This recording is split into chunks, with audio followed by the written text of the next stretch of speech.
Hey, what's going on, Guardians? My name is the Black Link. Coming back at you on this Thursday, April 29th, 2021, the final Thursday of the month. And this time around, in this week's issue of the Bungie Weekly blog, This Week at Bungie, we are talking the Vault of Glass. Yes, the original Destiny 1 raid that's finally returning to the game, coming out of the Destiny content vault starting next season, is going to be the main attraction of this week's TWAB. So, without further ado, let's just go ahead and dive right on into it. First things first, next week you'll be able to finally complete the Master of All Triumph, which will give you access to the new Thrill of the Chase emblem for completing the seasonal triumphs. So if you're somebody out there who's been playing week by week and completing all of those triumphs, you've got a new emblem to earn next week. But if you're an old D1 fan who is here to learn more about the returning VoG experience, well, Bungie has got you covered this week. Vault of Glass is going to be going live next season on May 22nd at reset time, 10 a.m. Pacific time. That's right, Guardians will be going up against Atheon in less than a month. The story, however, isn't changing, but you may notice other differences with the raid. They state that their goal this time was to keep the feeling similar to how you remember, but they have made some updates to bring this content up to Destiny 2 standards. No worries though, there won't be any real big spoilers in this week's TWAB. Of course, as a part of the Vault of Glass experience, we will be having a world's first raid race. But when it comes to the Vault of Glass, this time it's going to be a little bit different. Here's how it's going to work. Vault of Glass will of course launch with a contest mode enabled for the first 24 hours. This will of course limit your power level inside the raid. You'll need to be at 1300 power to be at the cap for all of the encounters. Remember, starting next season, they're not doing the big 50 power level jump anymore. Your max power level is going to go from 1300 to 1310, so you won't have to do too much of a grind. But in Vault of Glass, the max power you'll be able to appreciate is going to be 1300 for all of the encounters. Clearing Vault of Glass with contest mode active is the first step to access the new challenge mode in the Director and the Tempo's Edge Triumph. Completing Tempo's Edge, a curated list of triumphs, in this newly unlocked challenge mode will be how a fire team crosses the world's first finish line and claims their prize. And to enforce the triumph requirements in the challenge mode, your team will wipe if you fail the success conditions during each encounter. Meaning the contest this time around is going to be rather different. Maybe I'm reading this wrong, but it seems like you're going to have to complete the raid first. Whoever's going to be going for world first is going to have to first fully complete the raid, and then they're going to get access to Tempo's Edge, this new list of curated triumphs, which is how you're going to unlock challenge mode. Then it looks like you're going to have to head back into the Vault of Glass and then defeat all of the encounter's challenge modes, complete all of those triumphs. And if you mess up on any of them, your team is going to wipe if you fail those success conditions. So if you want the belt this time around, it looks like you're going to have to run the Vault of Glass not only once, but twice in order to get the clear. Which is a really interesting kind of crazy way to do it. I'd imagine that since this is going to be largely a similar experience to the Vault of Glass in Destiny 1, Bungie's probably not expecting the first initial clears to take too long. And honestly, I really hope they don't. Could you imagine if this is like one of those crazy raid experiences where it takes like 24 hours for a team to get an initial clear, knowing that you have to, in order to get world's first, go back in and complete challenge mode immediately after that? Oh man, I would quit. It's just not in me. So here's hoping it doesn't take nearly that long to complete the Vault of Glass during contest mode. Anyways, as usual, for the world's first team to go through completing the contest mode and then completing the challenge mode triumphs in the Tempo's Edge, they will receive a new championship belt. This time around, built a little bit differently. Bungie wanted to respect the Guardians who were the first to be victorious in the vault nearly 7 years ago. And so, the new belts will have a silver aesthetic and will also have the clan name of the OG world's first fire team featured on them. And then you can see in the image here, the belt itself is going to honor the original clan that took down Vault of Glass first. In 2014, it was Prime Guard, and then the 2021 clan is also going to be featured on the belt. Really awesome idea if you ask me. But anyways, moving on, challenge mode in the Tempo's Edge Triumph will only be available in the first 24 hours, and then that node is going to disappear. The encounter challenges will become available again later on in the season. Additionally, they'll have a full array of raid rewards and Bungie rewards associated with Vault of Glass, as well as an emblem available for completing it. And they'll be adding more of those details on how to get those soon. The last thing about Vault of Glass that Bungie talks about here is, of course, the entrance. We all remember having to fight through Venus, building the spires, and opening up that gate. Well, it's going to be largely the same experience here in D2, but it's going to be a private instance, so don't expect other players to kind of just pop up and help you get through it. Additionally, the instance is going to be locked, so you're not just going to be able to load up the vault and then go explore the rest of Venus, which really breaks my heart, although I wouldn't be surprised if somebody breaks the boundaries there and gets out of bounds and goes and finds the Ishtar Academy or something like that. Anyways, all of that is going to be going live at Reset on May 22nd, and I cannot wait. But that's not the only bit of news contained in this week's TWAB. We actually got some sizable patch notes concerning weapons changes, exotic changes, and some interesting changes coming to perks. In a section titled Linear Voop Rifles, we got to learn a lot about the creation process behind different weapon archetypes like heavy weapons, the roles that those weapons have, and how those weapons are designed. And if you want to get into some of those details, of course I encourage you to read the full TWAB to get that. But for the patch notes here, we've got some really interesting changes coming. First off, precision frame auto rifles are going to be seeing a change.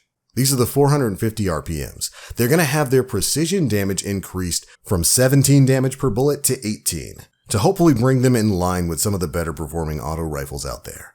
Additionally, Bungie recently added a rare machine gun and bow to the world loot pool, but they didn't have any obtainable linear fusion rifles or breach grenade launchers and wanted to make sure that those archetypes were also easily accessible. So, they're adding existing but unobtainable rare linear fusion rifles and breach grenade launchers to the world loot pool.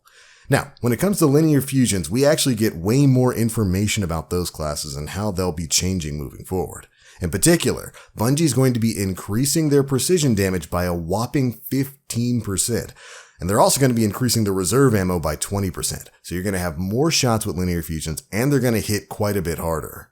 Which is great news if you ask me. I've been clamoring for a linear fusion buff for a long time. They honestly right now just feel kind of redundant in the overall sandbox. Now, that's not the only weapon archetype that's changing. Fusion rifles are also going to be seeing a bit of a change. They've increased damage fall-off start distance for fusion rifles.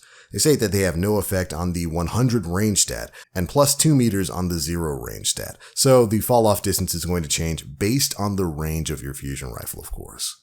Essentially, you're getting a bit more effective range with fusions, which isn't too bad a change if you ask me. Next up, we've got some significant changes coming to perks. This is a big, long list, but there's some really interesting stuff in here. First up is the perk Subsistence. This perk usually reduces your reserve ammunition to give you some benefits. Well, when these changes go into effect, Subsistence will no longer reduce reserve ammunition, and submachine guns will now receive the same ammo fraction per takedown that auto rifles do, which they state is going to equal out to being about 17% of your ammo returning to you per takedown. Not a bad change if you ask me. Next up, high impact reserves and under pressure. With these two perks, the bonus really wouldn't take effect until you fired the weapon at least once, but now, these bonuses are active as long as their read conditions are met. So as long as you've got less than a certain amount of ammo for high impact reserves, you're going to get the bonus from it, rather than having to fire your weapon first. After that, we've got Unrelenting. Bungie states that this was hard to trigger in difficult content, and the health awarded was hard to perceive. Now it's going to be easier to trigger in PvE as it gives immediate trigger on majors and heals 20% more of your health. After that, Sympathetic Arsenal's seeing a change. This was definitely a niche perk, so Bungie's giving it a buff by now allowing it to grant you plus 20 to reload in addition to its primary effects. So you'll also be reloading a little bit faster with Sympathetic Arsenal. Next up, Dragonfly. Sometimes Dragonfly doesn't proc on certain enemies like servitors or shanks, so they fixed it so that it now works on heavy shanks and servitors and occurs even faster than after the Season of the Chosen buff it got a little while back. Next up is Hipfire Grip, which Bungie stated they were worried about over-buffing it. With this, they've added plus 1 degrees precision hipfire angle threshold and a plus 1.2 times reticle stickiness fall-off distance. I guess that means it's going to be easier to keep on targets now. They go on to state that 1 degree doesn't seem like much, but for reference, hand cannon aim assist cone angle is 2.5 degrees at 0 aim assist to 3 degrees at 100 aim assist, and you can feel the difference between a 90 aim assist hand cannon and a 100 aim assist hand cannon, so a small difference can be significant. So Hipfire Grip's going to make your shot a little bit more sticky when this update goes live. After that, we've got the Iron Banner specific perks, Iron Grip, Iron Gaze, and Iron Reach. These of course grant you massive stat benefits, but also have some pretty huge penalties. Well, Bungie's knocking those penalties down a bit. They've reduced the secondary stat penalty from -40 to -30. Which means if you weren't using any of these iron perks on the Iron Banner exclusive weapons before, you definitely probably should be now, especially for like the aim assist ones, since you're not going to be penalized as much for using it. After that, we've got a really interesting change coming to Osmosis and Elemental Capacitor. They're adding Stasis Compatibility to them.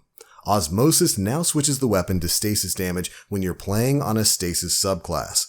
They state that this should work for any mechanics that ask for stasis damage, but not for stasis ability damage. They've also created stasis effects for all weapon types that Osmosis can appear on, and of course more's coming later as they're going to make stasis its own energy type. Then, Elemental Capacitor with a stasis subclass will grant you plus recoil direction and reduces ADS move speed penalty. After that, we've got a big change coming to No Distraction, which is going to combine with some exotic changes we'll talk about in just a bit. They've reduced the trigger time from 1.5 seconds to 1 second and increased the flinch reduction from 30% to 35%, meaning No Distractions is a perk you're actually going to want to run now. Then, we've got two interesting changes coming to Celerity and Bottomless Grief. Celerity will now always grant you plus 20 to handling and plus 20 to reload in addition to its normal effects. And for Bottomless Grief, it will now always grant you plus 30 to the magazine in addition to its normal effect. Very good. Finally, we've got Thresh. Of course, this is the perk where your weapons allow you to generate crazy amounts of super energy very quickly. There was an unintentional way to use it in PvP to get really fast supers, and so Bungie is fixing that in the patch that we'll be getting soon. After that, we've got a few changes coming to mods. First up, Adept Mag and Adept Targeting. These will be getting similar changes to the Iron Banner mods before. One, they've reduced the secondary stat penalty from -20 to -15, and they fixed Adept Mag not granting reserves when applied to a sword. After that, we've got Adept Counterbalance. They've increased the recoil direction benefit, making it a more worthwhile perk over the normal counterbalance. After that, we've got just a few exotic changes.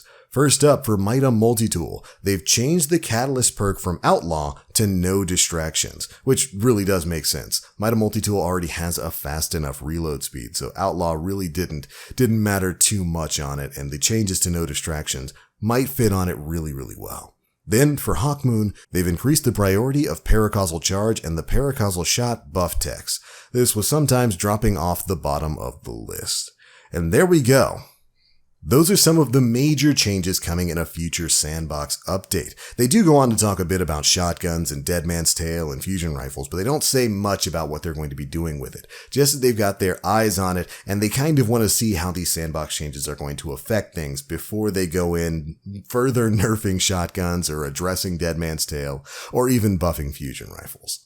But with that heaping helping of news, we've pretty much covered everything of interest in this week's issue of the Bungie Weekly blog, This Week at Bungie. Really excited about the Vault of Glass stuff, cannot wait to jump into that next month and next season. And a lot of these Sandbox changes sound really good. I love some of the perk changes there. I'm super happy about Osmosis and Elemental Capacitor actually utilizing Stasis now. It's going to serve as a great sneak peek to Stasis becoming a normal damage type in the future. But anyways, that's the news and those are my thoughts. Be sure to leave me yours down in the comment section below. And of course, if you want to learn more about what Bungie talked about this week, we've got a link to the TWAB down in the description box below. Go read everything in detail. But that's it for this one. Thank you all so much for watching. And if you enjoyed, feel free to drop a like, make sure you subscribe, and hit that notification bell to stay up to date with all the latest stuff we're putting out. But for now, as always, I am the Black Link. You Guardians, stay frosty.